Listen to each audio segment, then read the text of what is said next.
Hello and welcome to today's healing subscription. Can we believe it's almost halfway through the year? Happy 1st of May and happy public holiday if you are having a public holiday. So let's get tuned in with today's session. Here's our light code for the day. Let's take a moment, close your eyes. Take a nice slow deep breath in and out. And just center and bring into your consciousness what you would like to receive, what you would like to let go of, what you would like to heal, where you would like to bring balance into your life.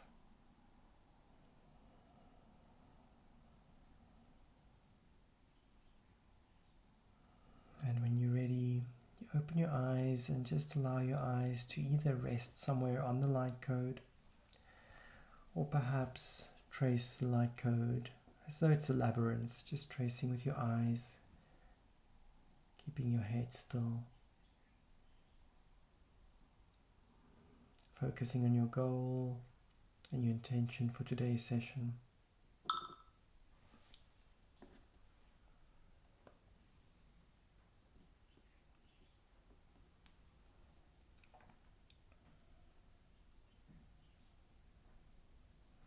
Spend as much time here as you need, pausing the recording if you need to.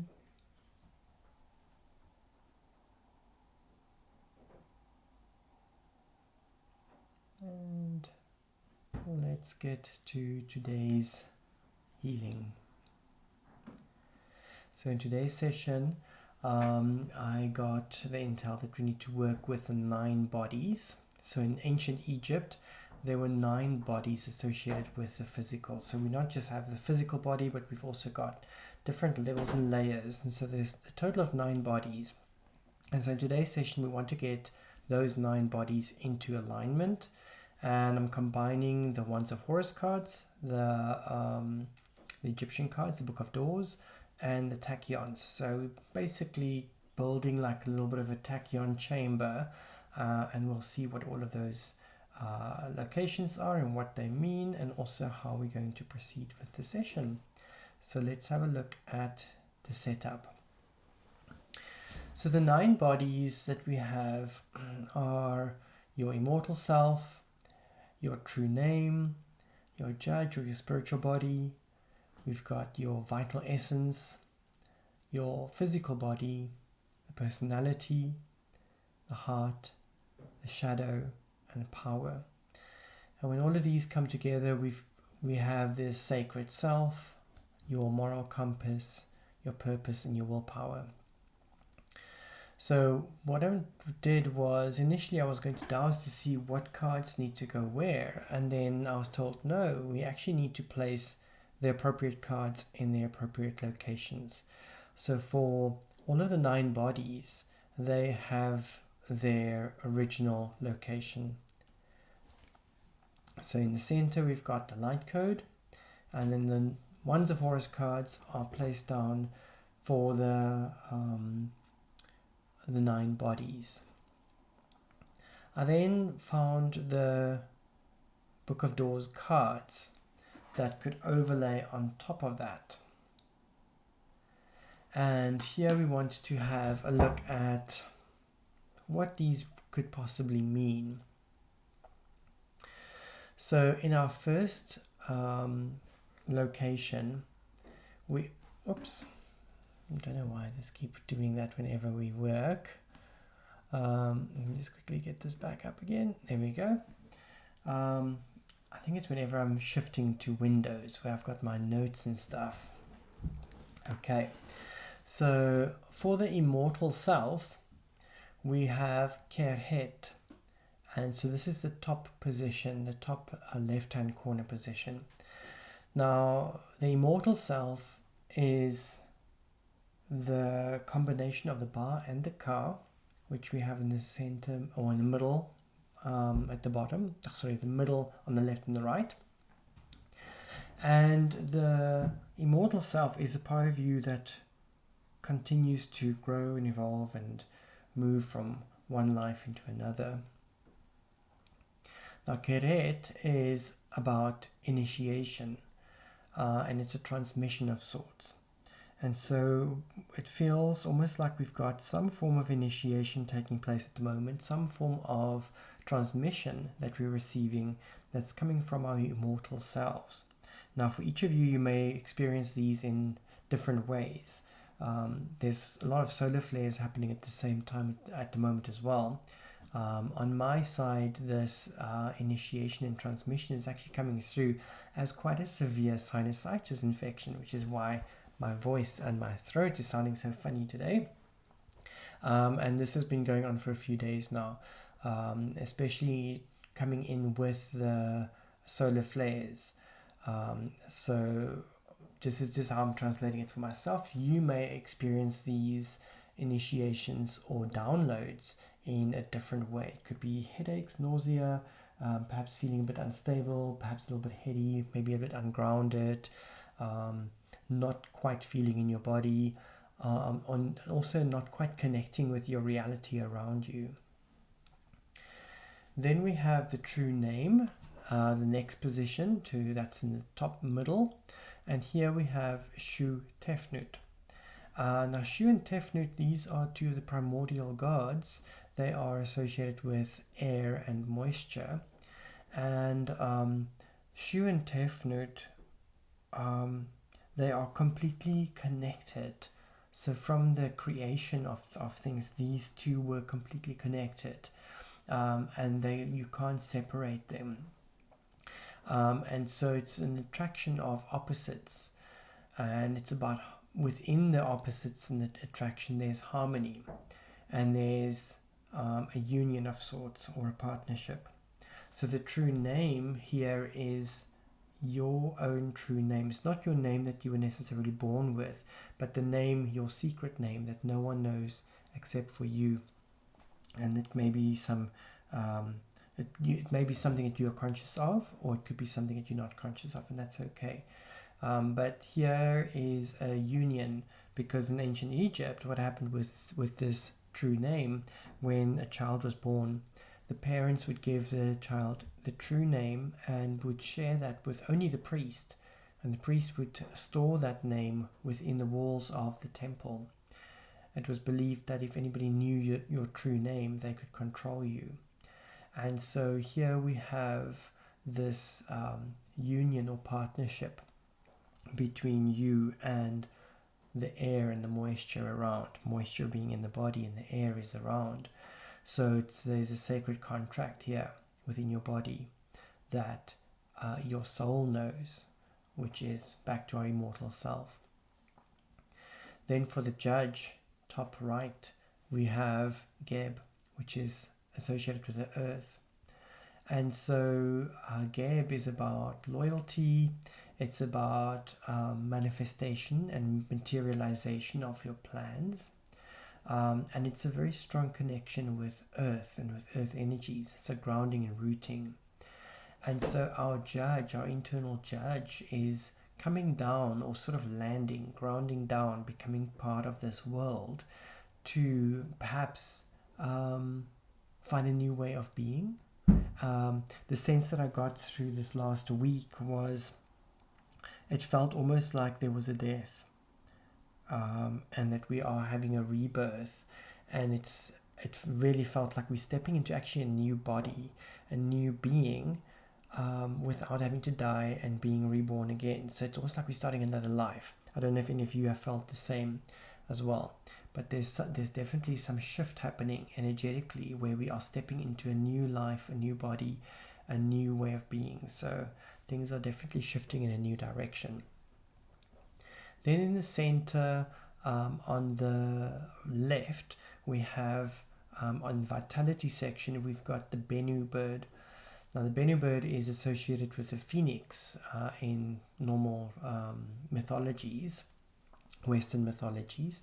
And so this is about a renewal of life, new energy. It's a shedding of the old, letting go of all the heavy and the outworn stuff, and freeing ourselves up. Now the vitality section is the car, and the car is our astral body. And so on the astral body, on the vitality section, there's definitely a renewal of energy. If you have been experiencing some fatigue or anything like that over the last week or so, that will be lifting soon as we're stepping into this new Bennu energy. Then for the physical body in the center, we have Anpu, which is Anubis. He is the god of the underworld, and he's normally a guide into the energetic mysteries, the mysteries of energy, and could be about healing, but it could also be about energy work in general. Usually also a very strong, trusted companion and friend and advisor. So while we're going through this shift within the physical body, we are not alone. We've got our guides with us. And if it feels like your guides have been a little bit far away, it may be that they are actually drawing closer. I find during these times when we're going through difficult times, it's like the guides drawing closer to us, and it feels like we're alone, but we're actually not. Then on the personality section, in the middle on the left, we have Geb-Nut-Shu. So Shu is coming through again. Shu we have in the top middle as well. Now here with our personality, there's a separation taking place, and this is something that is necessary, and it's almost like we need to be independent from this. For the personality, perhaps personality, we need to share this as part of this new life that we're entering into this new body, this new being, this new place of being. We need to let go of the old personality and make place for the new personality. And then we've got interesting combinations of things. Actually, I'm only noticing it now because I'm doing the analysis now. So I'll bring that to your attention in a moment if you haven't yet. In the heart, bottom left, we've got Nut, and Nut is the sky goddess, and this is about protection, and it's about transcending previous limitations, so really going above and beyond where we are, where we knew we could go. So we're reminded of our vastness here, to step into the vastness of the cosmos. Now, this is where I just noticed something quite interesting, where we've got Shu and Tefnut top middle. Then right next to Shu and Tefnut, we've got Geb, which is the earth. And diagonal across from Geb down, we've got Nut, which is the sky. And then when we look just underneath Geb, we've got Geb-Nut-Shu, where Shu is actually separating Nut and Geb. And so it's just interesting that we've got all of these energies coming in the same reading. So the whole separation and coming together and grounding and also expansiveness is all here.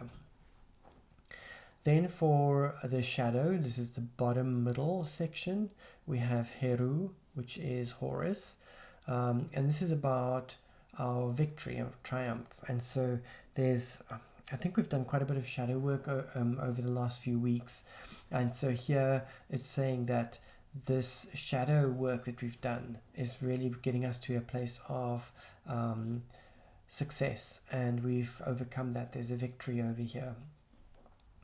And then in the outcomes, not in the outcomes, the power section, next to Horus, we have Het-Hert, which is the goddess of love. And so this is about love and pleasure and beauty. And our power is being directed to maybe to shift gears, instead of to come from a place of perhaps ego, we're wanting to come more from a space of love. Okay, so what I did then was I then dowsed to see what Wands of Horus cards could sit on top of these cards that may give us a little bit more of a information or perhaps a balance factor for these. Remember, these Wands of Horus cards, each of them's got orgonite in them, and it's got tachyonized frequencies in it and magnetic frequencies. So we're creating a vortex here, or torus field, with all of these cards that's stacked on top of each other. So we've got above the Immortal Self and Kerhet, we've got the Divine Child. Now I always find that when the Divine Child comes up, it's almost like the energies are being pulled towards this particular card, as in the space to say that this is where the energies are going. And so our energies are moving here towards the Immortal Self, towards that initiation, that transmission of power that we're receiving. On the true name, we've got the clearing card. So if we are going through a space of a rebirth without having to die and come back again, then it would mean that you would have to probably clear away the old true name and make space for a new true name. That makes sense over there. Then on the Judge, we have the Jed pillar, and this is on Geb. Now Geb is the earth energy, and so the Jed pillar is wanting to root down, anchor in, strengthen, ground, restore, rejuvenate, but really be here for stability. Then for the vitality, we have the Bennu bird, we have the breath card coming up. And so for us to renew and to rebirth or be reborn is going to be like taking this new breath, perhaps doing some breath work, which will help with the renewal of this new body. And then for Anpu, we've got the Earth card. Now, again, similar to the Divine Child, when Divine Child comes in, this is where the energy is going. When the Earth card comes up, it usually shows the priority of the work. And the priority here is sitting on the physical body. So I'm assuming that if any of you are going through some of these transmissions and downloads, there may be something physical that you're going through. Now, having said this, sometimes I also find through the years, because I've been tracking solar activities and things since about 2007, and I found that it comes in waves. So not everybody gets affected at the same time. We have the first wave, then the second, third, fourth, fifth, and so forth. And so it may find that you may be on a little bit of a different timeline, but I guess when you read this or when you receive this, you may be on a similar timeline. Because I'm assuming that not everybody's going to read all of this at the same time. But see where you're at and just see how you are actually receiving these downloads at the moment. Then we've got on the personality section, we've got Geb-Nut-Shu, we've got the fire. And fire energy is usually where energy is being pulled towards in a way to transmute or change or burn away. And interesting as well, when you've got the breath would be associated with air, and so the fire is usually pulled towards the air. So the bar and the car that's sitting on either side are being pulled towards each other, probably towards the physical body in the center. Then in the heart section where we've got Nut, we have awareness card. And so we are actually wanting to bring our awareness to our greatness, to our vastness, to our God nature, so that we can really step beyond and transcend where we have been before. Like let go of all of our limitations we used to have. The shadow has the radiance card on it, so we're really shining the light on the shadows here. Either that or the shadow work that we've done, the shadow work that you have done, would have now illuminated all of those aspects, and you can now integrate those. Then on the power card, we have water. And so we are washing away that ego, washing away so that we can make space for the love and the pleasure and the beauty to come through. So I think all of these actually make perfect sense. Like I said, I only analyze once I'm sitting here with you guys.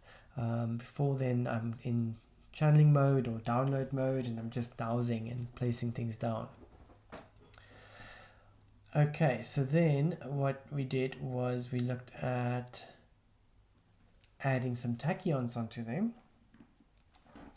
And I'm going to just read them as position 1, 2, 3, 4, 5, 6, 7, 8, 9, just to make it easy so you can keep track of where I'm at.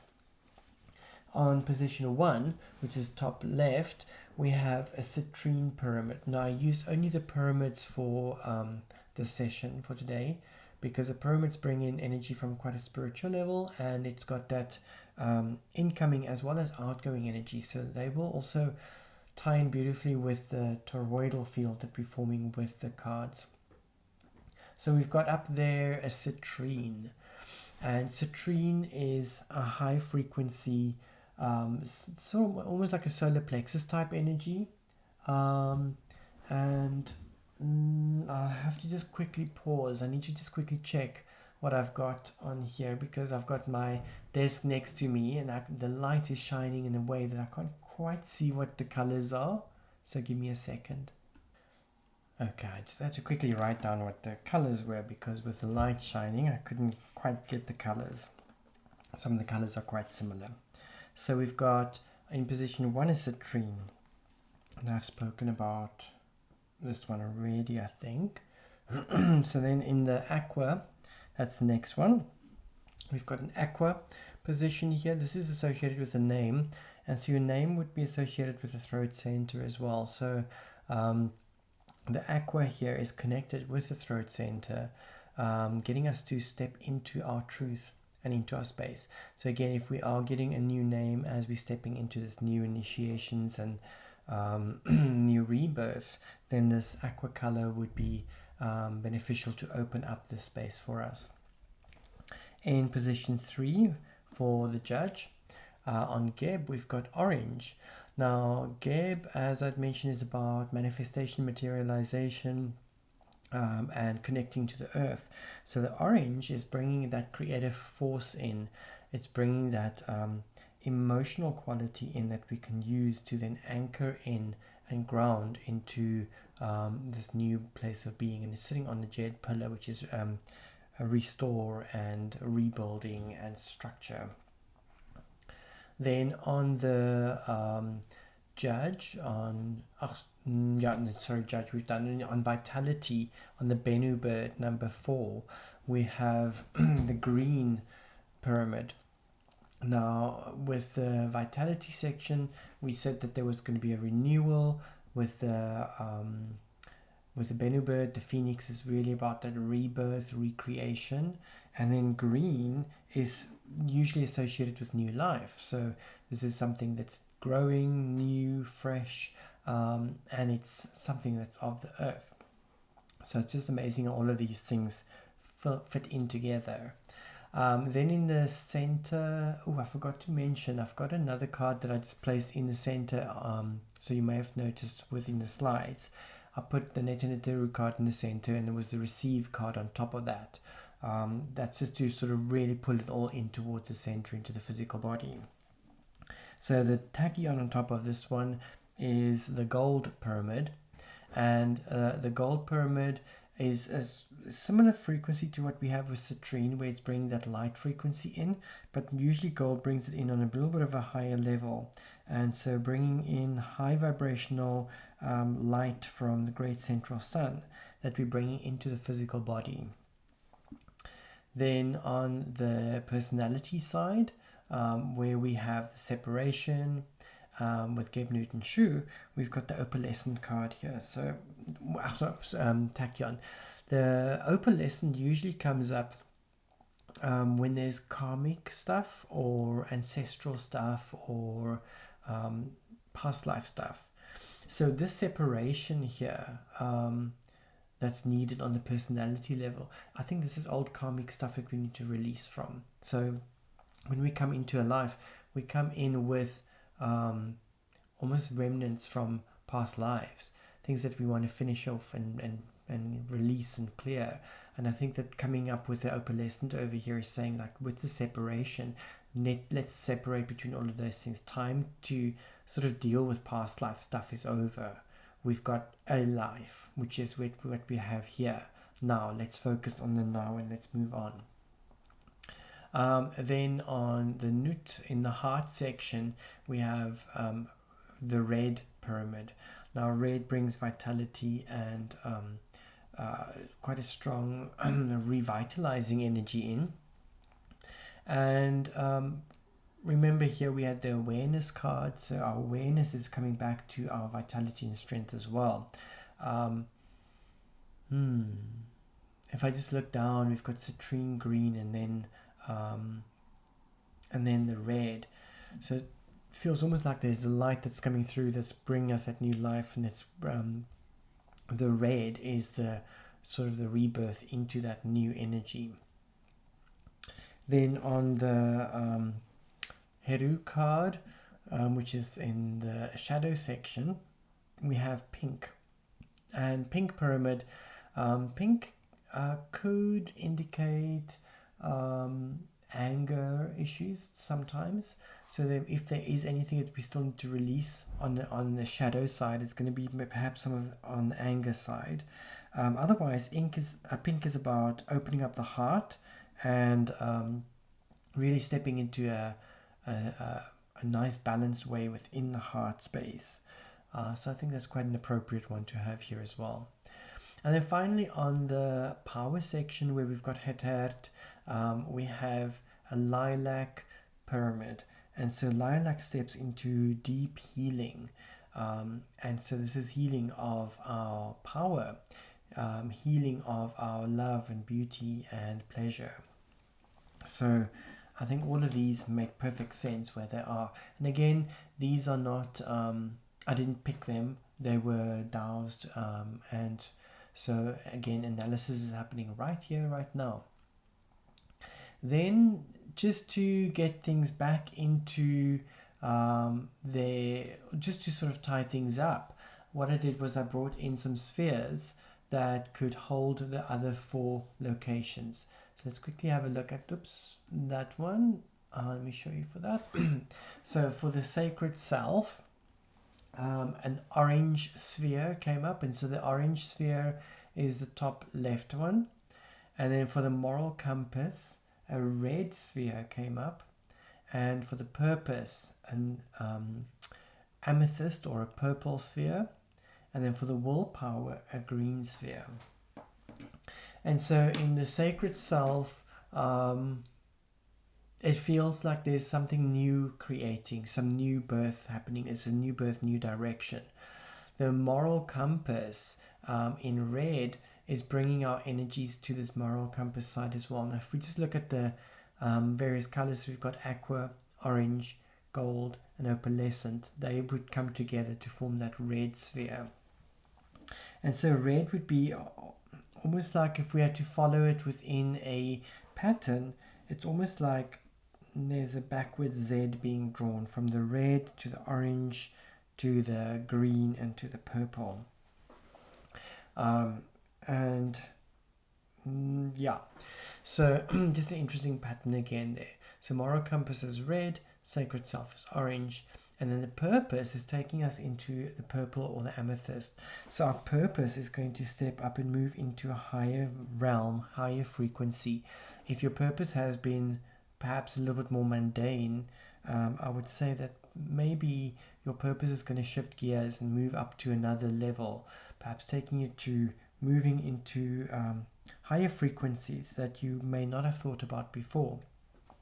And then our willpower is softened by that green, where it's almost like it's a new growth, new development. And so the willpower is soft, and yet it's determined, and it's able to push through whatever it needs to push through to.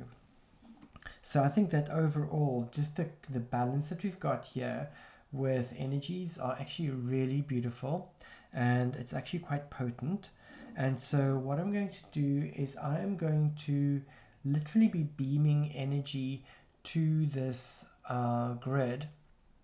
And I'm just thinking perhaps we need to put on a music track and get a focus going, and then come back to the space. So yes, I think I'll do that. So I'm going to just pause to find what music track we need to listen to, and then we will move into that while I'm beaming some energy into this, and we can just focus on a meditation. So give me a second to do that. Okay, so the track that came up is the manifestation track. So manifest with focus intention. So I am going to be focusing on the grid over here next door. I'm going to put the music on. What we will do is I think we'll just keep the image of the grid in place, and then I will do that beam of energy while we are focusing on the track. The track itself starts off quite slow, and you'll hear towards the end there's a bit of a build up, and so the build up happens when we get into that space where this energy is being manifested and bringing in. So I think just in relation to the focus that we have here, where there's a new birth, bringing new energies in, I want you to focus on really stepping into that new energy, that new frequency, like really building that energy up. Actually, I'm gonna put a different image up. So I've got a just a book that came up earlier, and I took it in front of me, and I thought, how am I going to use this, and why is this coming up? But yes, in ancient Egyptian magic, the way that we work is when you're wanting to draw in energy, you take on the body or the persona of the god or the goddess that you are wanting to deal with. Isis is coming through quite strong. So what you would do in your meditation while I'm beaming is you imagine yourself taking on the body of Isis, and I will put a picture up. I'll get an image of Isis that we can use.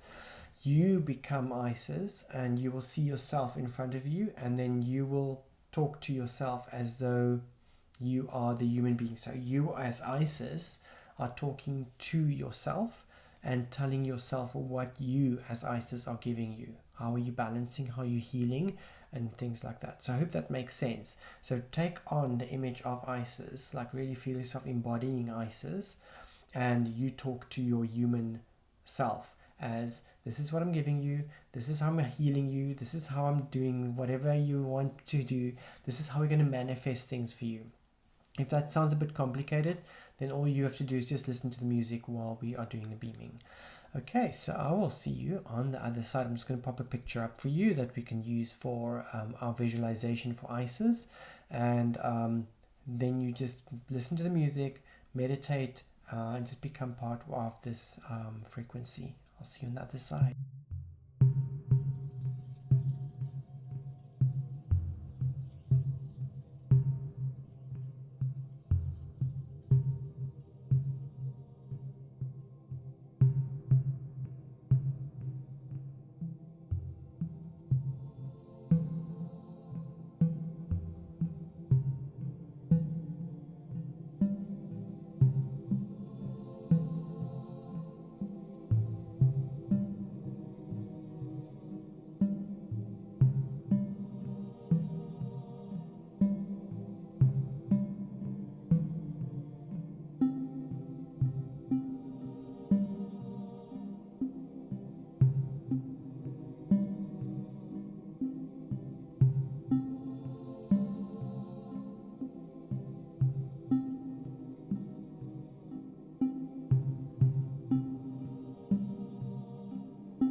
into the space, coming back into your body. Just take a few deep breaths in and out, just to anchor, ground.